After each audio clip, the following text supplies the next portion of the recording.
my gosh, we got kids. Fire them. That's what I said. Hey, how's it going? I want to fire people who go to work. And these people, Mark, look like serious podcasters. They have those. They look like they're ready to be podcasters. You know, I mean, the thing is, there's Walter Football has this huge microphone. He goes, the microphone is here, and then he's here. Hi, I'm Walter Football. I'm talking to my microphone. You know, there's serious podcasts because I've been in work environments where people. I'm gonna get a big fake microphone and stick it right here. Hey guys, I'm a podcaster. People be concerned about that. Just like I know, what happens if I get forced to go off of work and everything. But I agree that in this kind of environment, drastic measures have to be taken in this kind of what we're going through. But I do know that there's some people that might try to argue that drastic measures, and because we are a country of suits, and I fully expect, just like we've seen the rebuild North Carolina, the rebuild the world, people from all over the world wanting to have their economies opened. I fully expect, I hope I'm wrong, but I fully expect that somebody after this happens will come across and try to do some crazy suit that involves workers' rights and everything. And already done. Mark, everybody's going to die except the podcasters because they stay at home anyway and don't do anything. I mean, come on, let's get real. Here's our future, guys. So check. They're our future? Oh, wait, who are they? Hey, who are they? Introduce yourself, Mr. Future. Yes, please introduce yourself. I'm just thinking about our young podcasters. Then we'll jump in on you. I mean, we'll talk to you. Time out. I'm not gonna do the official introduction. I'm gonna let them, but look at their title. Acting Like We Know. I know, Acting Like We Know. All right, guys, I'm going to give you the spotlight. I want you to guys. Drum roll interview. I want you to do your drum roll intro. Let's hear it. My name's Jeremy. And I'm Justin. And we're actually related. And we decided to start a podcast about 6 months ago. Yeah. We just wanted to make a podcast, make people laugh, have a good time, enjoy ourselves. It's actually a funny story too, because we were just talking about podcasts one day and we're like, do you want to start one? He's like, dude, I've been thinking about it for a long time. I was like, really? Yeah, me too. So we're just like, let's do it. So we figured, since we're both the kind of the funny ones in our family, that we would do a comedy podcast. So it's just, we have all sorts of segments. Like we vote, we have say, for example, here, I'll use one example in one of our episodes. We do a vote for president, and we say Eminem or Dr. Dre, just because it's like wild and it would never happen. So then we just kind of discuss that. So yeah, we have serious segments, funny segments. It's kind of a little bit of everything. We just want to bring some entertainment to the world and have some fun doing it. Especially during now too, everyone needs some comedic relief. So it's just, if we can make people laugh, that's the goal. So, just, we're on all podcast platforms and Facebook, Twitter, all that stuff. Right, YouTube, all that. Like, our YouTube is still kind of because we still need to get a camera and stuff. So yeah, we're just audio right now. We plan on doing video eventually. Yeah. You need a camera. What are you beaming on right now? If you got a webcam. What? A webcam? A webcam. Oh, I see.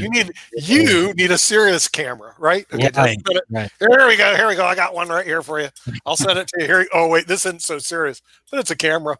It's not so money. You want a serious camera. We've been in the TV industry for years. Right. Yeah. $1,000 a minute on studio equipment. Don't wait for me. You look beautiful. You look great. You look great on your webcam. So I don't know why you want to spend and waste your hard-earned dollars on a camera, but if you want to, you can go ahead. What city are you in? What city are you in? Seattle. No way. No way, buddy. No way. Go Hawks. Yeah, I can't believe it. I used to live in your great city. Actually, I lived in Shoreline. Russell Wilson. Are you guys actually in the city of Seattle, or are you outside? Where are you at in Seattle? I'm in Everett. He's in Linwood. In Linwood. I also lived in Bellingham. You probably know where Bellingham is, right? Yeah, near the border. Yeah, I lived in Bellingham and also in Shoreline, so I'm totally familiar with Go Hawks, baby, go Hawks. Yeah, okay. Nick has lived everywhere. I swear, he's gone to every school and he's lived everywhere. I've lived everywhere. I've done everything. I'm omnipotent, so I know everything. So you guys act like you know. I'm going to change my title. I know. Okay, so the thing is, this way, acting like you know, and I know, it's a totally different thing. Okay, so you guys are in Seattle, Everett, and Linwood, and you decide to start this podcasts, but you joined all these platforms. I don't even know what these platforms are. What are they? Explain those platforms that you're on right now. Well, we go through a site called Buzzsprout where we just put what we upload our episode once, and they upload it to all the platforms, such as Spotify. What's the other? Apple Podcasts, Google Podcasts. They know all this stuff. I don't know any of that stuff. Okay, it's just a hosting platform that you store your data on, and then they upload it to the platforms for you. Right. Okay. Yeah. All right. So the thing is, can you run pod TV through podcasts? Because we do television. We don't do podcasts. Can you actually? Could we run our show through a podcasting platform? I guess that's the question. I think it would only be audio. I don't think it would be video. Yeah, they don't. Yeah. We rely too much on TV. Right. All right. So we aren't there. Because every time you do something like this, nobody's going to see it, and that's funny, right? Right. Funny. Look what I got. Right. Do you guys beam into India? We're all over the world. We get the world? Okay, good. Yeah, we get a few people around the world. Like we've had Philippines, Ghana. Wow. India just arrived. There's Ankit from New Delhi. You know? Yeah, so they actually live in the Seattle area. Jeremy and Justin, the JJ show, right? They're in Seattle area. And how long is your show anyway that you guys do? It varies from 45 to over an hour. Really? Depends. Yeah. We try and keep it. Do you have a guest on, or is the show just you guys carry it and create it and do it yourself? We've had a few guests, but right now it's just we wanted to get comfortable, just me and him talking to each other. You know, like you mean you guys aren't comfortable talking to each other right now? You guys hate each other. You said you're related, so that means you right. We just wanted to test it because we've never done anything like that. I've never talked to each other before, so you're testing it out. They're related. Is that what you're telling me? I'm just trying to get it. Talking into a microphone. Yeah, used all the stuff around you and flow. Okay. Right. Because our first few episodes are pretty clunky, but it gets a lot better. Oh, are they absolutely horrible? So we can broadcast them on IBM TV. I wouldn't say have some horrible material. And would it embarrass you? Could you sign over the rights to us so it'll embarrass you? Then we become famous. I can use it to, bribe you and stuff like that. They are learning what you and I learned how to do when Nick and I first started working together. Actually, but we learned to talk together, and it was really weird because eventually people we talk over together. And it's like you learn to feed from each other, right, and gain and everything, and your conversations go like this, but you learn to listen. See, that's the important. What? That you learn. Yeah, no, you talk over people all the time. Come on, Kim, you talk over people all the time. I have, but Ankit knows how to stop me. He just presses the button. Is people would come to us and go, "Oh my God, you two are the next, Joan and whatever. You two are the next," because we learn to work it together. Justin and Jeremy together. Right? Mike and Mike in the morning. Justin and Jeremy in the afternoon. But we don't do that now. But we would sit on stage together, but now it's harder when we're like beaming in like this to kind of feel each other's mood and how. Not so fast. Counselor calls me counselor all the time. But how do you guys pick your topic for your stream? Yeah, topics. We kind of just write a ton of stuff in an outline, and then we'll each go through and just pick what segment we want to do and what specific things we want to talk about within the segment. So there's no general theme to the episode. It's kind of just, hey, let's talk about this. This sounds fun to talk about. I think our viewers would like this. So it's not one thing, but it's many things. Yeah. So let's get you guys just a little bit closer because we're getting half. You got to get a little bit closer, and you do get real close. I know you hate each other. I know you guys don't talk to each other, but you got to for the camera. Now there's two other things. You can actually push the camera back further. Yeah, Okay. Okay. And forget spending a lot of money on the camera. It's just because we sit across from each other when we record. Yeah, so we have two desks. Oh, okay. Look at each other. Yeah. Yeah. Now there's another thing you can do is you can actually have two computers, and then you can do. As a matter of fact, I could log in my other computer, and you could see two of me. So another thing that works, and we have a lot of doctors beam in from all over the world on this because this is 4K. So it doesn't have to be the Apple, but the Droid is 4K. The phones are, so you can beam in and out. Nick and I, we've actually used cell phones on our sets. We replaced them with cell phones, so you can use the cell phone and then route the sound through your other system. So there's various different ways you'll learn because you're small and young and techy. But that actually, I was just sorry, Mark, fellow podcaster here. How old are you kids? And how, I've heard y'all started relatively young, but I was just curious as to how y'all were. I've been doing it for about 6 years with a partner of mine, but I've done radio since I was a teenager because I started radio when my folks started a radio station when I was a preteen. I think I was about 13 or 14 at the time. So definitely can relate to young folks getting involved in radio and podcasting. I'm actually in my late 50s now, but can relate to being a youngster and doing radio. So I'm just curious as to how old the two of you are. I'm 32 and I'm 28. Yeah. Way to go. I'm actually his uncle, if you can believe that. I did believe that. Yeah. He's my brother. My nephews are older than me. So no, way to go. So I love the way you emphasize your sports. Are both of you guys Seattle fans, or is your other side of the office a different? No. Yeah, we've lived here our whole life, so right. Yeah, we bleed Seattle through and through. Yeah, y'all caused me a little bit of troubles, by the way, because I'm here in Durham, North Carolina, which means that I'm a Carolina fan. I'm also a fan of the Vikings, so Seattle definitely hurt us a couple of times as Panthers, so we can definitely relate. And Minnesota has also been hurt as well, so definitely a Vikings fan here, long-time Vikings fan. Have you guys ever heard of Walter Football? I've heard the name. So he's a famous podcaster, 6 million fans. He actually switched over to IBM TV last year, and he asked me to be on his show. So I was his co-host on fantasy football. So that was a lot of fun. But do you guys ever talk sports? We do. We do all the time. We kind of just sprinkle it in there, and sometimes we'll have like sports trivia and stuff. So we test our general knowledge on it sometimes. So give us an example of some of your sports trivia that you might ask, because that we may or may not know the answers to. Or like who's won the most Super Bowls or like World Series and stuff like that. Most Super Bowls, that would be New England, right? And the Steelers. Yeah, they're tied. Okay. That's 6. Yeah. In the Super Bowl era. I got to hold the Super Bowl trophy this year. Awesome. That's Lombardi. I hold it. Right. It was fun. I was just kind of working with some of their outreach programs, and we were up there with the Super Bowl committee because that changes every year. They have a Super Bowl committee, and we were meeting with them. I wasn't even expecting to get to hold it. I saw it in the case, and just walking by, the guy goes, come back here.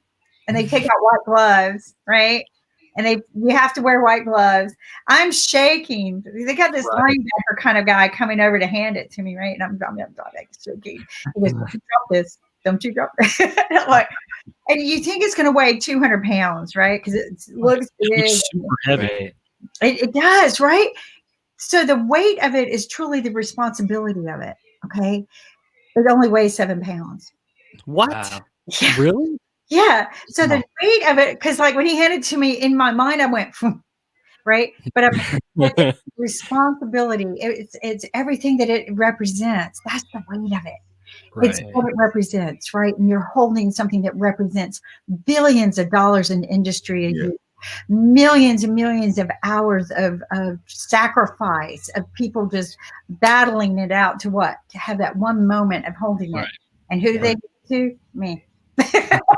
Well, just imagine if she had dropped it. Right? No, but somebody used it as a baseball bat one time. I don't know if you heard the story, and that they were goofing off, and one of the players, like somebody pitched him something, and he hit, and it dinged it. So that's a true story, but it's gone. I didn't see the ding, but I was too blown away of holding it that I really wasn't looking at it. I was shaking the whole time. In fact, I asked the guy, "Can I get a second time?" Because I really wasn't smiling. Can we do this over? I was so nervous. I really couldn't smile. I was like, because I know what that represents, especially to the people who just really get into football. So let me ask you guys, do you ever have guests on your show? We've had a couple. We've only had 2. Yeah. We want to have Who were the more. 2 guests? Oh, it was our cousin, and then one of his friends from high school. Cool. Yeah, he was on a TV show Love at First Kiss on TLC. Had this big awkward kiss with this girl, and it kind of went viral on the internet. So we had him on to kind of talk about that and how LA is and what the actor life is like. Yeah, he's trying to become an actor. So. Oh wow! So that's cool. So you had somebody famous. Right. So your ideal guest, who would just really make your day rock? Oh man! If we could pick anybody, yeah, a dream guest, dude, it would probably it would have to be a Seahawk, right? I don't know. Maybe for you. For me, dude, I think it'd be great to interview either like Bobby Wagner or even Pete Carroll. That's always one thing I've always wanted to do. I think mine would probably be a musical artist. His name is Tech9. I don't know if I've heard of Tech9. Yeah, music with Tech9. Okay, yeah. So that would probably be mine. He's kind of my favorite music artist. So what kind of music is that? Now, y'all mentioned something. I had a quick question. Now, you said earlier that y'all had a presidential false presidential thought in one of your podcasts. Dr. Dre versus Eminem. Who won? Well, it's not really like winning. We just pick who we think would be better in the situation, and I picked Dr. Dre just because I think he would be more calm, and I think Eminem's more of a loose cannon. Probably wouldn't be able to really rely on him. So yeah, Dr. Dre is a little more diplomatic. So Dr. Dre would be more like Obama.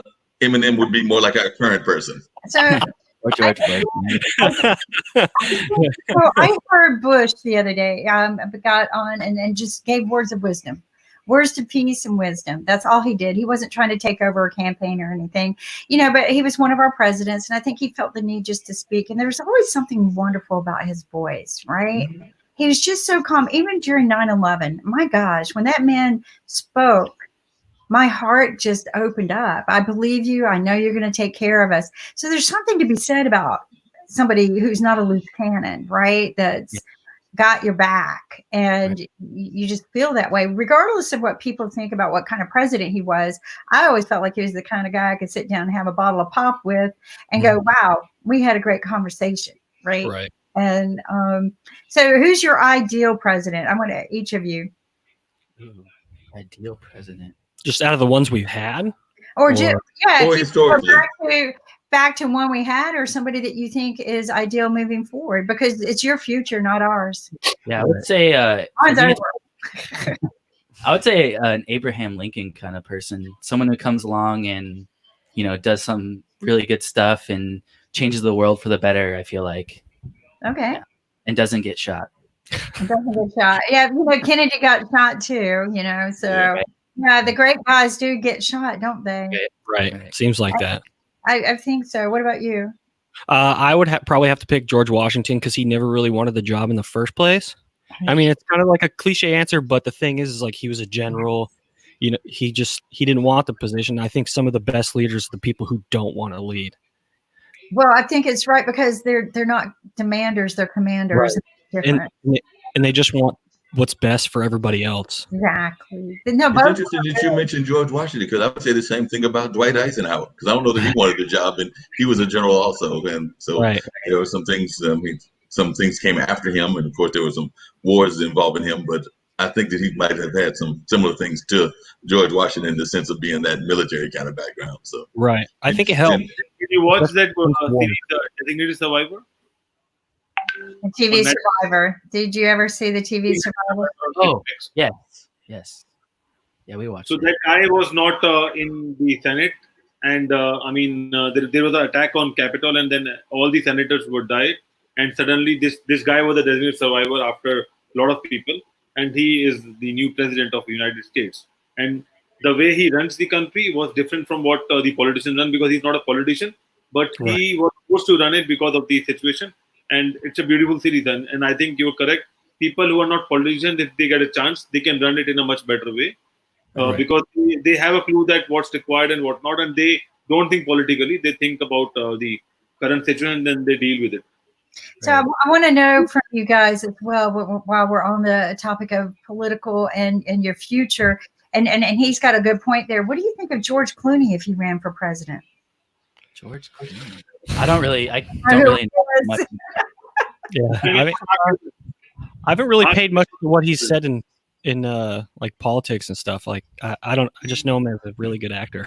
Yeah, but is that Well, along the same lines, what about Oprah as president? There have been people that have been trying to push her into running. So what do you think of Oprah as president? I don't think she will, man. I think she's too comfortable where she's at. Why would she? That job gives you so much. Like, she's already comfy. She's got what she wants. She's got all of her money. She's got her show. She's got her influence. Why would anybody want that job? Exactly. I mean, come on, you got to be out of your bloody mind. They know. They know. You know one thing. Who's that? Mark Okay. Cuban. Another reality TV show host. Great, just what we wanted. The thing is, if these people are really smart, they don't want the job. I mean, come on, it's a horrible job. Half the people are going to hate you. I mean, no matter what you do. So and you're always going to be half wrong. You're always going to be half wrong. I mean, the thing is, it's a horrible job. I don't know who in their right mind would want it. So it attracts people who are not in their right mind. And that's what you end up getting as our leaders. It's kind of like the way it is. Hey, Nick, what do you think about the concept of either Mark Cuban or Elon Musk as president? Maybe I'll get them as well. I like both. What I want is another circus in Washington, D.C. Come on. The funny thing when Trump got elected, they said, well, what sort of president is he going to make? I said, you ever see the show Celebrity Apprentice? Oh, yeah. You're fired. You're fired. Seems like it's already been like that. It's a reality TV show, 24/7. Yeah. That's what we got. It's just one person in charge of 350 million people is just ridiculous, in my opinion. Yeah, well, he's not. He's got all. He's got to deal with. So. I think it needs to be a committee now. I think that we don't need one leader. 100%. I think we need a team of leaders, especially given the situation that we've just been hit with. You need somebody who can globally communicate as well and build bridges, not build walls. I don't think we need walls. I think every time you build a wall, go look at the walls and where they are today. There aren't, right? Every one of the walls that existed many years ago, they travel around the country. Look, this was the wall of Russia. This was the wall of. They never accomplish anything. But it's somebody who can build a bridge, even if it's with your enemy, because there's a wise word. Keep your friends close, your enemies closer. So as young people, I think you need to think that way, and I think that we need to get away from our common way of electing presidents, because only the rich presidents can make it. Only the rich people, because the campaign requires millions and millions of dollars, right? So, and it takes forever. They have to go on this campaign trail. Why? Why not just have one day? Everybody votes that one day for the primaries, and then you vote for the president down the road. But I think we need to get rid of all of this campaigning crap, and I think it needs to be active. What do you think, guys? I agree. Yeah. Just donors and just people. I don't know. It's just the whole thing. I think is dumb. It's old. It's old. We need to update it somehow.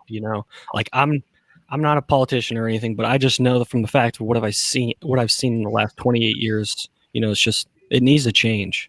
This fact that you can just keep donating money to this guy, and then you just have an agenda. Now, what do you think about the concept of maybe even running for office yourself? Here I'm in Durham, North Carolina. We've got a rapper who's actually nationally known and world known, and he's ran for city council, and I think he ran for state senate. Yeah, state senate or state house, but he definitely ran for it was either city council or mayor. But Pierce Freelon has run on the local level. Josh Gunn, who's a rapper, ran on the local level. So just as local celebrities, do you think you might run for office in Seattle?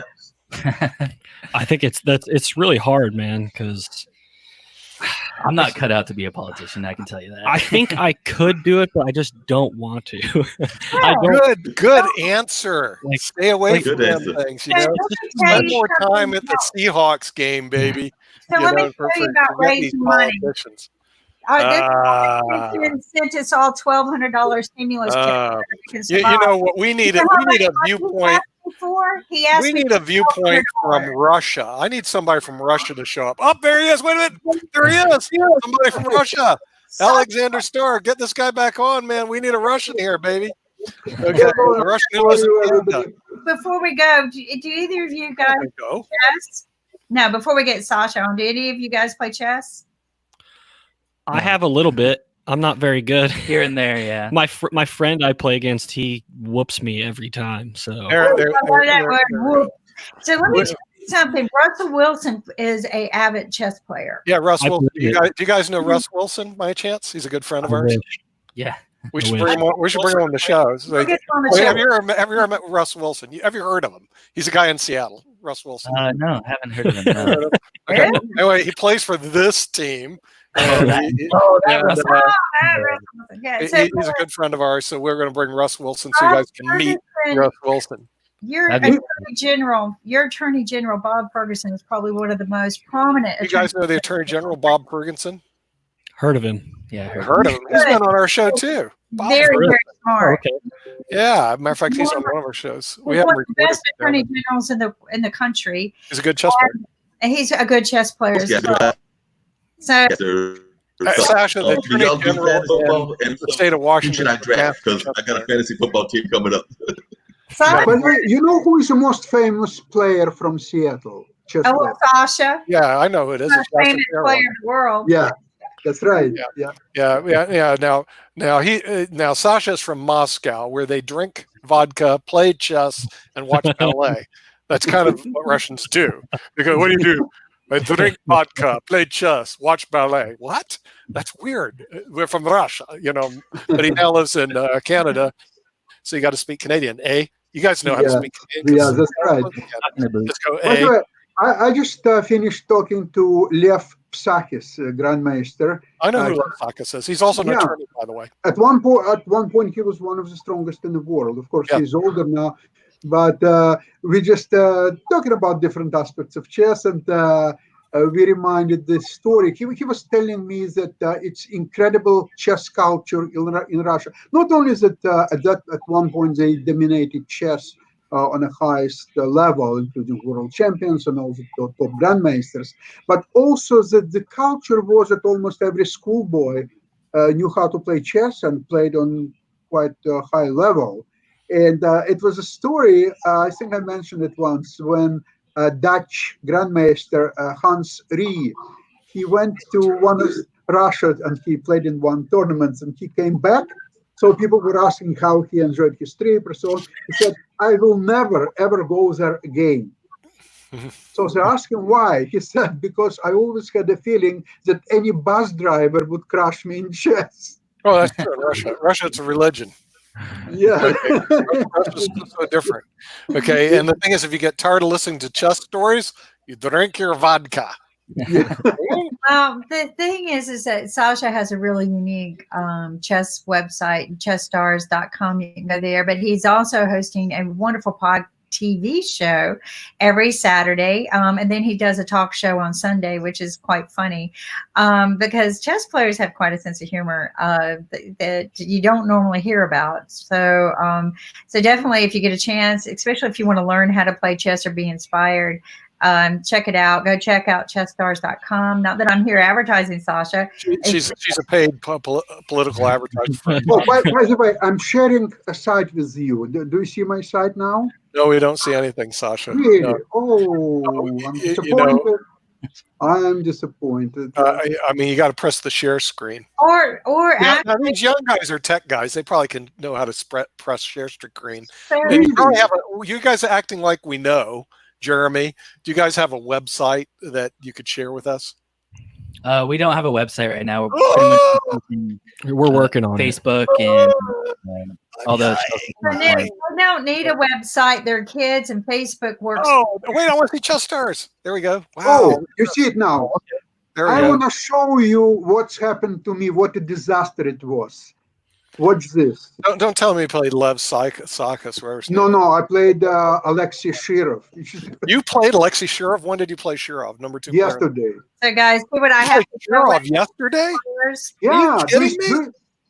Oh my God! Yes, of course. Do you see the board? Yeah, we see the board. You're actually going to show us the game? You versus Yes, I will Shirov? show you. It's only 10 moves long, so it's Oh, not won't take long. By the way, for the audience who doesn't know who Shirov is, for you Americans who are uneducated when it comes to good chess players, not like the Russians, Alex Shirov from Latvia, I believe it's from Latvia, Yes. was ranked number 2 in the world at one time, is now taking on Alexander Starr from Moscow, who was never ranked number 2 except in drinking vodka at a local bar. Then he got the number 2 ranking because he was pretty good at it. And so this match apparently is going to last 10 moves, so it won't be very long if he can find it. So Alexei Shirov played e4 in the first move. I answered c5. Well, the thing is, I can't move the pieces. Well, you have to. So sometimes when you pull up, go to your website and hit the recycle button, and it will show the moves. Really? I ran into this problem with several sites. Yeah, sometimes you just have to go back over, hit the recycle button. And I'll provide color commentary because I know the game, baby. I'm good. Okay, this is Alexander Starr, the very low-rated Alexander Starr, head of Chess Stars, versus Alexei Shirov, the former number 2 rated player in the world, and we're going to see a real crush. You're going to see his ego explode. Please don't laugh at me because Nava, my wife, she couldn't stop laughing for 15 minutes. No.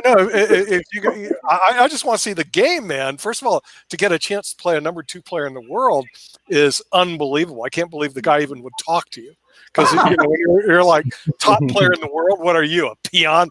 Subhuman. I'm number 2 in the world. Goodbye. Wait a moment. And the fact that he even had a conversation with you is so. amazing. Nick, it sounds like you're trying to say that it was Pee Wee football versus the Seattle Seahawks. Yeah, that's basically it. No, I think the distance is greater. Really. So Sasha, I want to see Sasha's ego get splattered all over the board by Shirov. Sasha, I got to get this thing working. Go to the web search engine where you got this up, and just hit the recycle button. Do I have to do it? Do I have to do it? Get to the game. I want to see this 10-move murder. By the way, you guys in Seattle, there's a guy named Bill Gates. You ever hear of him? Seattle dude. Okay, yeah. Bill Gates. I just want to make sure because he lives in Kirkland, though, doesn't he? No, he actually lives in Medina. He lives in Medina. Which is where all the rich people live. Yeah, right. Okay, yeah, right. I know where Bill Gates lives. Come on, man. Nick, what? We're supposed to know Bill Gates because Bill Gates also has a tie to North Carolina. I wonder if they know what that tie is. What? My tie in North Carolina? No, Bill Gates has a tie to North Carolina. He does? Bill Gates? What does he do in North Carolina? Oh, I do know his tie in North Carolina. I'm sorry, because my wife's aunt and Gates's mother were best friends in Laurelhurst, a place called Laurelhurst, which you're familiar with because they grew up there. But Melinda Gates went to Duke. Melinda Gates, actually, that's Italian. She actually went to Duke. That is true. Anyway, they're holed up in Seattle now. So, and if you guys aren't familiar with it, Bill Gates on international TV played a guy named Magnus Carlsen, the number 1 player in the world, and he got crushed in 90 seconds in about 10. Crushed, destroyed by Magnus Carlsen. Horrible. It was like unbelievable, but that's the difference. But come on, I want to see Alexander Starr versus the number 2 player in the world. This has got to be something. Do you see the board? You just need to recycle it. You need to recycle it so I can see the moves. Come on. Because it will automatically pick up the moves once you hit the recycle button. Yeah. Kim, get over to Russia and help him out. I can't. When he's showing the screen, I can't dive in and do that. But I'll tell you what, can we get back to this in a minute? Because we got another guest. I'll backstage because I think young guys need to meet Kevin. Kevin Godey's on it. Oh, no, we're going to bring Kevin. We'll send Alexander Starr backstage. Well, me and Alexander will be back. And Kevin and these 2 young men, because these 2 young men might be interested in seeing a real comedian who is doing similar to what you're doing. He's reaching out. Hi, Kevin. Hey, Kevin. Wait. Lost Kevin. Get him back on here. Get him back on. There he is. There he is. Kevin has arrived. That's it. Now for you young Jeremy and Justin, you young punks in Seattle, you're now going to meet a real comedian. There he is, Mr. Kevin. Kevin, tell him how good you are at comedy. Come on. I won't do that because I'll just let my show speak for itself. Oh, here you go. No one goes out. You hear that, guys? They're in Seattle, baby. Go Hawks. Go Hawks. What's your show called? Go My Hawks. show, I have several guys. How are you? How old are you? Just so I know, not to say any dirty words or not. 32. Yeah. 32. How old are you guys? 32. 28. 32. 32 and 28. I Let me shaved last see night. those IDs right now. I don't believe a word you're saying. Okay, 12 and 13. Let's go. Seahawks, huh? Listen, Marshawn Lynch, run the ball in. Pete Carroll, run that ball in. I had money in you guys, and you guys you suck. You didn't run. Who was that guy, Marshawn Lynch? You should fire that guy, Pete Carroll. He was a No, fire. Pete screwed that. Pete screwed me out of $1,000. That was the last time I lost betting on the Super There we Bowl. go. Come on, Hawks. Did you mess up in fantasy football on that game? Just This is Mark. run No, the beast. hey Mark, fantasy football isn't played on the Super Bowl. But, Beast. Oh, right? Yeah, you gotta run that ball, guys. But listen, I'm not telling you anything you don't know. To answer your question, my show, I have a few of them, but one of them is called Gutting the Sacred Cows. You can see here by my brand new T-shirt, which you can find at guttingthesacredcow.com. There you go. Pow, there you go. All right. Gutting the Sacred Cow, guys. If you're film fans, it sounds like you are. Why don't we try this? It's myself and another stand-up comedian, and we invite guests on to come and talk about the film. They pick a film that they absolutely hate or find overrated, and they come on and they try and convince us to see their point. Now, here's the twist: we don't have, you just can't pick any film. Anyone can take down Friday the 13th Part 6. That's terrible. So you have the film has to meet one of three criteria. It has to be box office success, or critically acclaimed, or widely beloved. So we just taped a few episodes last night. One guy chose Philadelphia. Another guy chose Parasite. And on Monday, another guy is choosing 2001: A Space Odyssey. So we're all over the place here. So it's going to take a lot of skill to knock down some of these films that are so highly regarded. Now, sometimes we're going to agree with them off the jump. Sometimes it's going to take a little bit of convincing. And sometimes we're going to say, no chance in hell is that argument going to hold up. So, we're on YouTube. We're going to be on IBM TV this weekend and Monday actually starting. So there, you look forward there.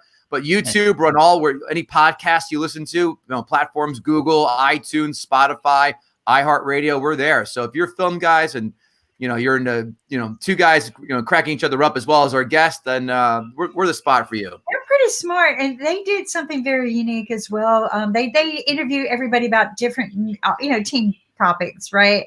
But they tell them about the Eminem and Dr. Dre. Tell them about. So they do this thing. They did that, and then they did the Love at First Kiss that went viral. So cool. They're pretty cool. I don't know any of this stuff, but do you any guys, since you're comedians, you're all at funny stuff, do you guys know this guy called Larry the Cable Guy? I never hear of him. No. You're saying yes or no? Nick, this is 2003 calling, buddy. Catch back up. Right. Have you heard of him? Yes, of course. I just want to know because Tim got a hold of this guy, Larry the Cable Guy. Okay, and Larry the Cable Guy goes, "See my agent." Yeah, Larry. Larry, here's my agent. Well, no, he said he would love to be on the show, kind of thing, but he said talk to my agent. Why do I want to talk to the agent? Let me translate Hollywood for you. Let me translate Hollywood for you. That's a no. No. Let me translate IBM TV for you. Let me translate. Larry, we don't want your agent on the show. Hello.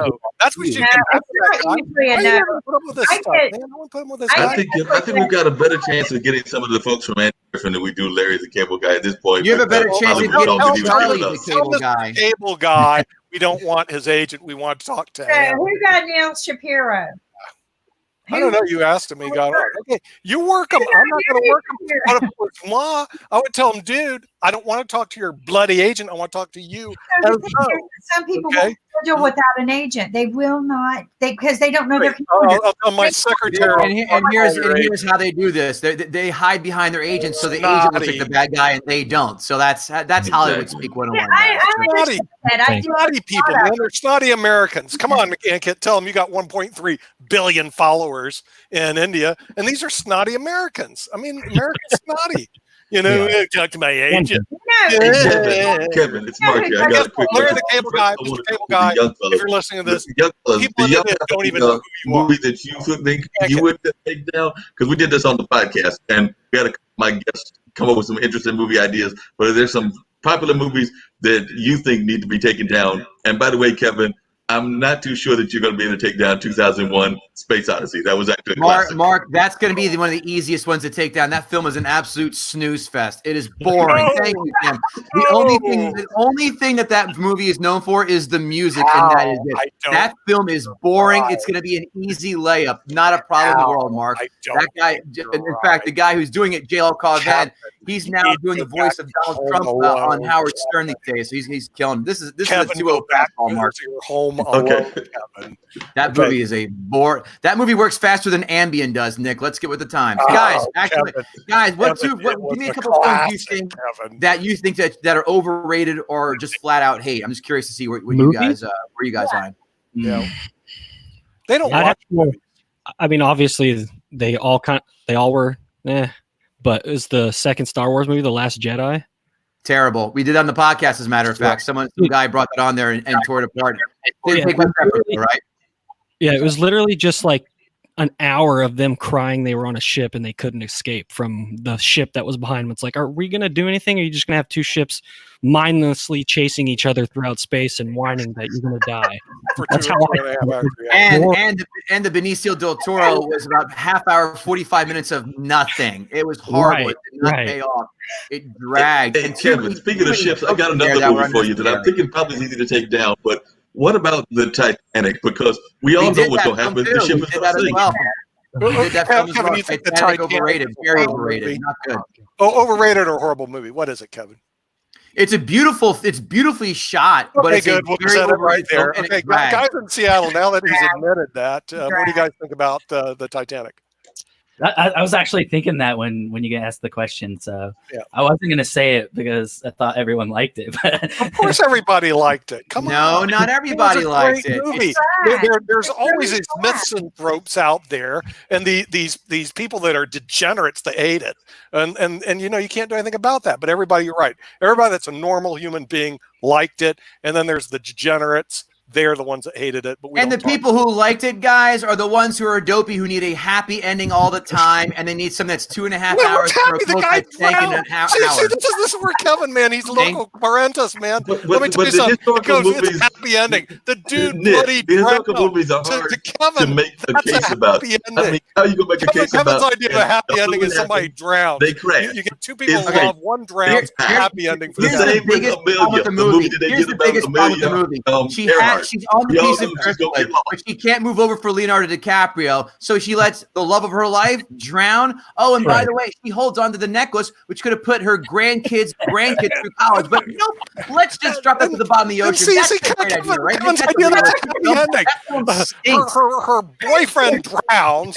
He drowns in the middle of the bloody ocean, and Kevin in his sick mind couldn't move over. The ending. Look at the way he drowned. She loved him so much she couldn't move over one. What I gotta put up with this, and that's it. Out. I agree with you, Kevin. I felt the same way. I would have held on to him. You think that's a happy ending? You kill the dude and it's a happy ending. Oh, I gotta have a bad movie. She's saying, Nick, listen. That necklace would have hung around my neck, or I would have sold sell, and buy Amazon stock. Come on, Seattle guys, Kevin, tell them to sell that stupid necklace and buy Amazon stock. Come on. Say that again, Mark. What did you think about the movie about Amelia Earhart? I think that was a commercial success as well, but it went nowhere. Oh, he thinks it was a happy ending. She dies. I never saw what movie about Amelia Earhart. Happy ending for Kevin. Is this a wide release film or is it a Hallmark film? I don't know. It might have been more of a Hallmark film. Hallmark films don't make the cut here, guys. It's a documentary. So let's talk to these young kids. about some of these movies. You know, what do you think is the all-time great for your age group right now? Oh, the great movie. What is an all-time great movie? Guys from Seattle, Justin and Jeremy. The great movie. I don't know. One of my favorite movies was the second Batman from Christopher Nolan with. Yes, 100%. Top 10, buddy. Right with you. Right. It was fantastic. Yeah. Not a sin. The only flaw I had with that was the scene where they're on the boat with the prisoners trying to debate who's going to blow each other up first. Yeah. That was the only slow part. That film is damn near a flawless pearl. It was excellent. Yeah, it's a wonderful movie on Batman. Come on, it's a fantasy movie. You guys got to watch real movies. Oh, The and so is Professor and the Titanic, where Madman there's a boat was a sinking great and the woman movie, can't move and you over guys because probably the never driftwood. watched it. Okay, do you guys ever watch The Professor and the Madman? Say no. Say no. No. Okay, now let's see who was in it. Well, Mel Gibson and Sean Penn. It was a great movie because it was based on a real life people. Instead, Titanic based on a real life Let's go event watch too, Batman. Hi, I'm Batman. I'm Batman. I'm a You can't talk about a movie. You can't talk movies to this guy, guys. You can't Come talk on, about no, because I watch movies. good He's real talking movies. about. You guys watch trash. You eat trash food and you watch trash movies. Hey guys, I watch watch this. Hey Nick, real did you see movies. Avengers? Watch It's it. the number one It's grossing called The film of all time. Professor and the Madman. Great movie on Netflix. Go see Endgame, it. better than Mel that. Gibson, Sean Penn, based on a true story. Everybody should watch it. Instead, I'm going to watch Batman. Yeah. Fantasy. And it's Hey, based Kevin, on in my La La young Land. podcast, It makes me what is the feel worst good. fantasy movies? Like I Come said, we on. know that Batman is a good movie. We know there's some other good movies. I know some folks that actually thought Catwoman was the worst thing they ever saw with Halle Berry. I actually didn't think it was all that bad. But what in your series is the I never bothered. It was looked terrible. the worst one? It was awful. I've read. I won't bother seeing it. I won't. Up in the Air. I love that one, Ann Kid. That's a fantastic choice too. George Excellent Clooney. choice. Love Up in the Air. Yeah. But what's the worst fantasy movie? To my acting like we know, guys. The You worst need to watch fantasy movies film, probably. based Hey guys, on I'm a sure you might true agree. Well, I mean, are we talking specifically comic book or science fiction? Because Comic book. Well, let me Comic tell you book. another good Thor, movie. Thor Harriet. 2 is the worst one by far. Thor 2. Oh yeah, that was pretty bad. What about the one with you guys Al- live in fantasy Oh, land. You should Lantern. watch real That movies. Green Come Lantern's on. bad. Green Lantern's Awful. terrible. I'm with you on that. And same with Yeah. I like I'm not a big Infinity- Guardians of the Galaxy Part 2 fan either. I thought that was bad. Yeah, dude, the first one was amazing though. Yeah. This is why I didn't dig it. I get why people like it. It didn't grab me. But 80% of Marvel films are kick ass. I mean, Ant-Man 2 was a little weak as well. But I mean, So, Thor Kevin, 2, Thor 1, I didn't like it. Thor Ragnarok was insane. That was the best one. The whole. Now, what did you first think of the Thor- Catwoman with Holly, or did you like the old historical Catwoman? And I forgot that actress, but Julie, which there's a one did you bunch like? of Did you not like any of them? Lee Merriweather with the Batman TV show ones, or Michelle Pfeiffer in Batman Returns, which that's a good one too. It's I thought pretty she good. was- Sick American Which culture. one was Val Kilmer? Was that the Val Kilmer? That was a terrible one. That Val Kilmer was awful. Oh, Yeah. no, I like Val Kilmer. You like him, but that film is that Batman film is terrible. You're eating a junk food movie. The movie you should see is Harriet. That's the one that should have won the best picture. It was about Harriet Tubman, a real live story, a great We movie. don't need a lecture every time you want to be entertained, Nick.